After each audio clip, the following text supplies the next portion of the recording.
Hi everyone, it's Abigail King, and thanks so much for joining me for week 4 of my Wellness Revolution series.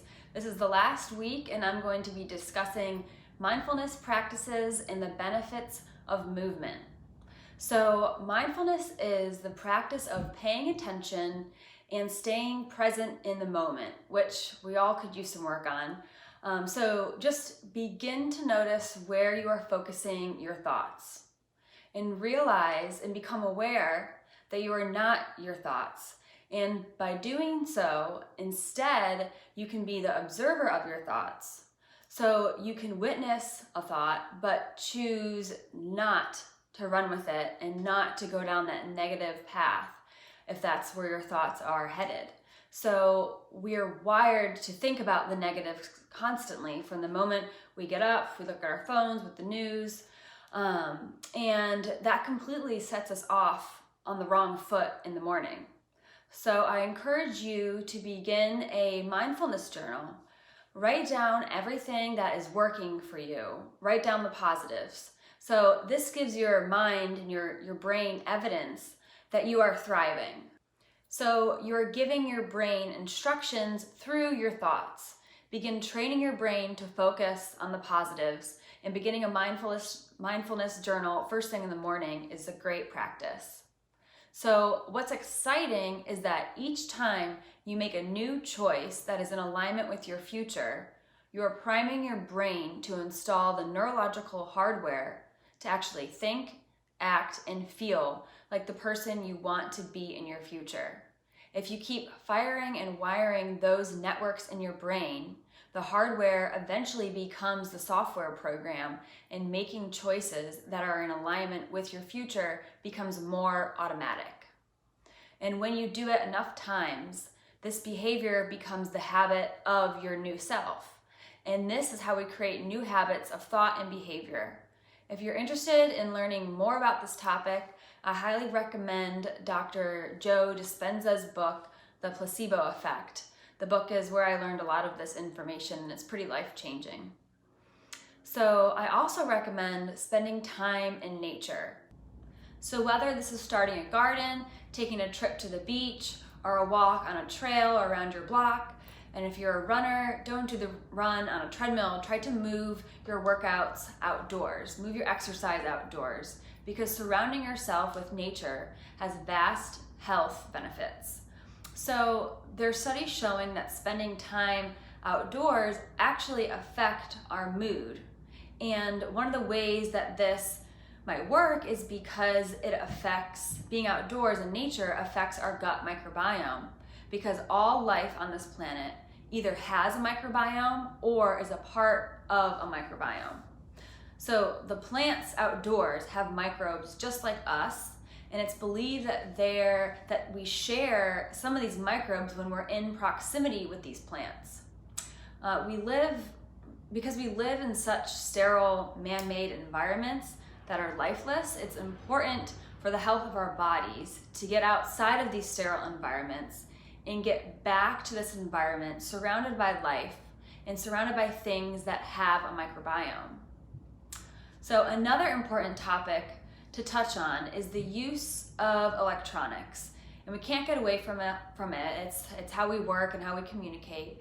But the use of electronics, it doesn't just remove us from the present or drag us away from time spent in nature or making human connection. It's the blue light that worries me, and the blue light is what's emitted by these electronic devices like cell phones, iPads, computers, TVs. So the blue light can actually affect hormonal imbalances. And the blue light particularly affects the release of melatonin. And this hormone is so important for a good night's rest and a healthy circadian rhythm, which is critical for the health of our microbiome, our brain, our hormones, and so much more. So to combat this, you can utilize what's called blue light blocking glasses while you're on electronics, and really try to limit the time on electronics after the sun goes down, because that's when melatonin starts to kick up and then we become sleepy. It's our natural circadian rhythm. And another tip to help balance your circadian rhythm and to help improve your energy, to help with sleep and hormone balance, is to get outside and walk, ideally within 30 minutes of waking, because exposure to natural light is a very important regulator of brain cells that are responsible for forming the circadian rhythm, which is our body's internal clock. It helps to regulate our hormone melatonin, which is responsible for us for making us sleepy at night. And my morning routine includes walking outside first thing in the morning, and this is known as full spectrum light exposure. And this practice is so effective because the human eye contains photosensitive cells in its retina, and these photosensitive cells directly affect the brain's hypothalamus region, which controls our biological clock. And this influences our circadian rhythm, which is important for sleep patterns, for hormone regulation, and adrenal function, which controls really our stress response. It's also best to practice this without sunglasses, so you're able to your eyes can receive that full spectrum light from the sun. So I challenge you this week to try to get outside in the morning for at least 10, 20, 30 minutes for a walk. And if you don't have time for a walk, just sit outside and expose yourself to that full spectrum light from the sun. So if you have a porch, a backyard, just get some of that exposure upon waking. So now I want to talk about breath. So when was the last time you took a deep breath? I'd like for you to do it now. So inhale for 3 seconds. 1, 2, 3. Hold it for a second. And exhale for 5.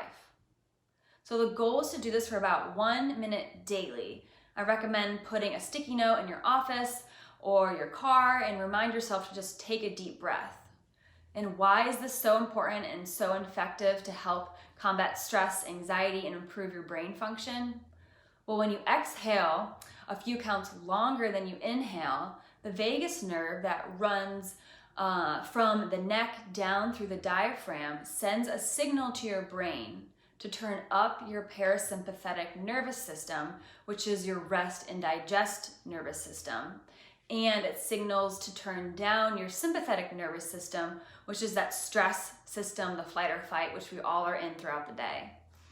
The parasympathetic system controls rest, relaxation, digestion response.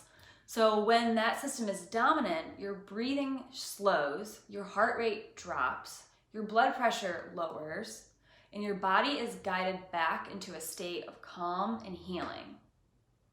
So give that a try a couple times this week and see how it affects your mood and your stress. And lastly, I want to touch on exercise. So the American Heart Association did a study and looked at 11,000 middle-aged Americans over time. They found that those that did just 30 minutes of walking only 4 times per week had significantly lower risks of heart failure. And heart disease is the #1 cause of death in the US. So this is an awesome tool to use. And at least 30 minutes of daily exercise lowers your risk of breast cancer for up to 20%. Another study in the Journal of Psychology and Aging found that our mental firepower is directly linked to our physical regimen. So consider the following benefits, all of which you can expect as a result of incorporating regular exercise into your routine at least 30 minutes a day. And walking is a great form of that. So I encourage you to try to get out and walk in the morning. So benefits include improved concentration, sharper memory, faster learning, prolonged mental stamina, enhanced creativity, lower stress, lower your risk of cancer, lowers your risk of cardiovascular disease, and it lowers your risk of dementia and Alzheimer's. So if it helps, schedule your exercise each week on Sunday. Write them on your planner, put them on your calendar, whether it's a walk in the morning, a yoga YouTube video or class, or a circuit of resistance training. It's one of the best practices you can do for your health to help promote longevity. All right, so this wraps up this week's lesson. I hope you guys are all excited to start implementing a few of these practices this week.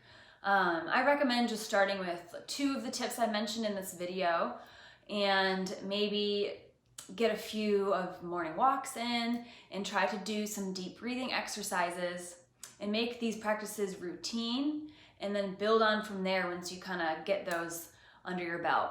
So thanks so much for listening, everyone, and I hope you enjoyed this week's lesson.